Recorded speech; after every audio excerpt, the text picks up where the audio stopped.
Well, I've been kind of neglecting my old burn barrel here, so it looks like it's time for a new one.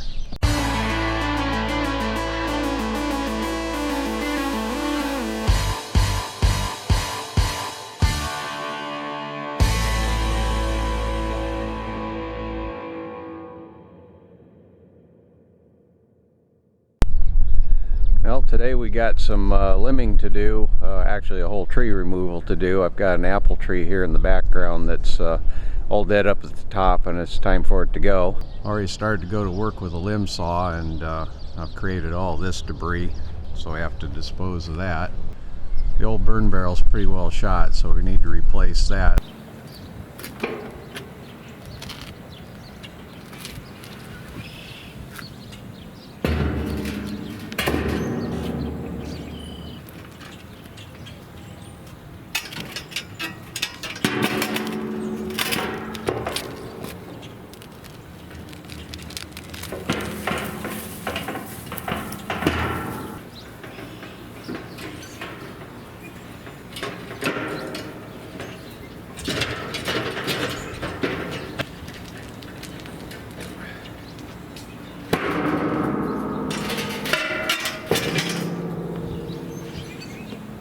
Don't really need a locking lid, but the nice thing about those, then you don't have to cut the top out of the barrel.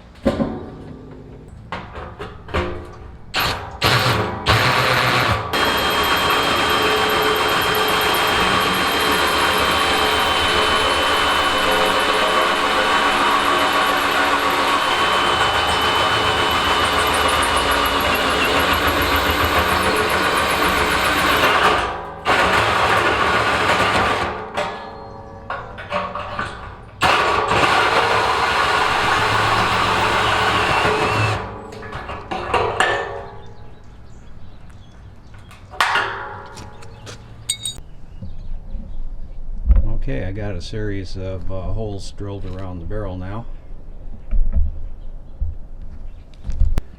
Something that'll make the barrel last a little longer is to put some drain holes in the bottom to let water out.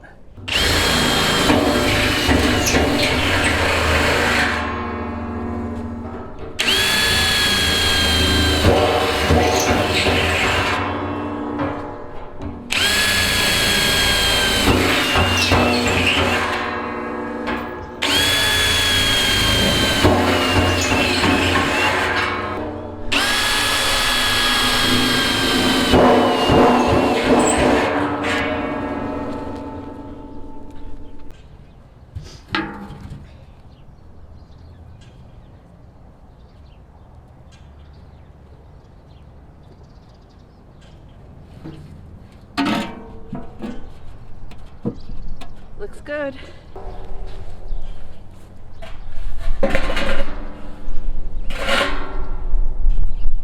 Okay.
Well, and just that quick, a couple hours later, and our snowy situation has changed drastically out here. We've got a couple of days of burning some of these branches in our barrel.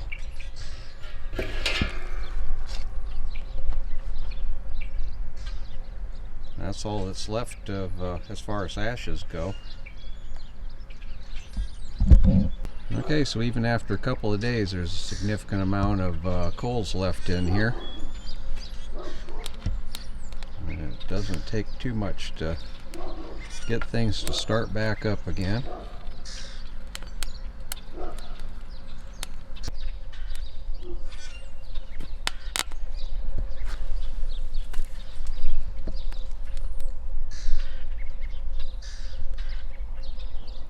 go just that fast, this barrel will relight itself. And we'll have it back into full production again, basically about as fast as you can feed it.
Bought this limb saw as two different components. I bought a set of fiberglass rods that interconnect, and then I also bought the saw head separately. That way I got the length that I wanted and also the saw head that I wanted. As you can see, the pole kit's got 3 6-foot rods and then a shorter one. One of the rods has this butt cap on it, which some people recommend to just not use, but so far it seems to be okay to me. And there's the saw head. It's got a hook on it for pulling branches down. You can set the saw at different angles with these pins in here, but more impressive, it has a pretty aggressive cut to it that shears through the wood fibers pretty good, and I've been pretty impressed with this so far. The pole sections have these couplings on them that you can pull this latch out of place that goes into a hole. Then when you add other sections of pole or the cutting head, just line up these holes and then drop that back into place. There's a little bit of movement in these, but it's not too awful bad.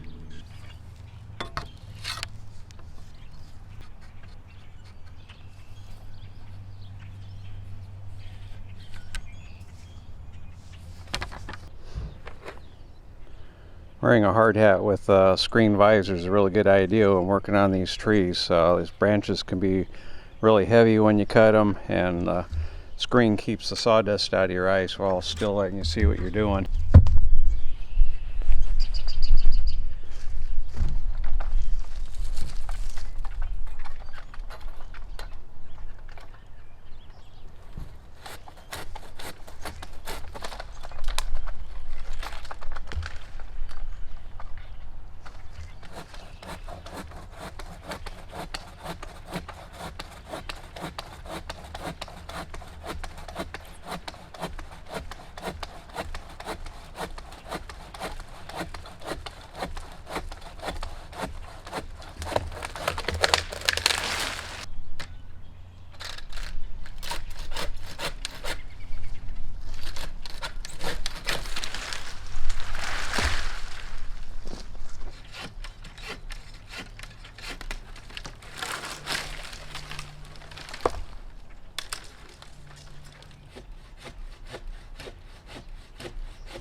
As you can see, that lets you take some tall trees down without doing anything stupid like using a ladder or dropping a tall tree onto something you don't want to hit.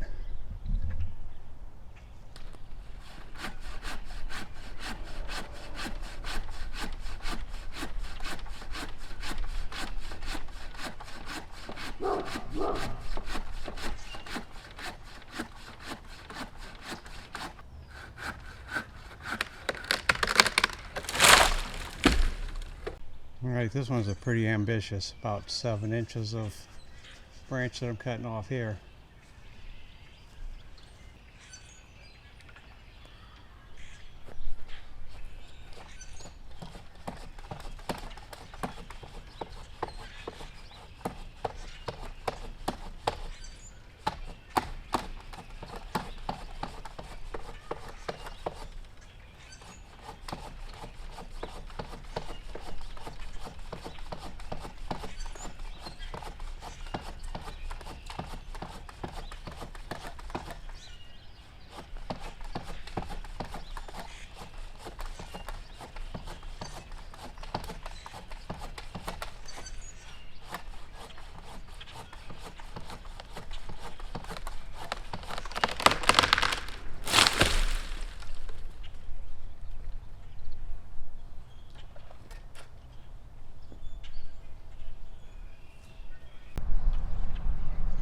Well, there it is, guys, the last of the old apple tree. Looks like it's quite a home for some kind of critter here, and there's grubs, and the whole thing was killed out by carpenter ants, so it finally led to the demise of this thing.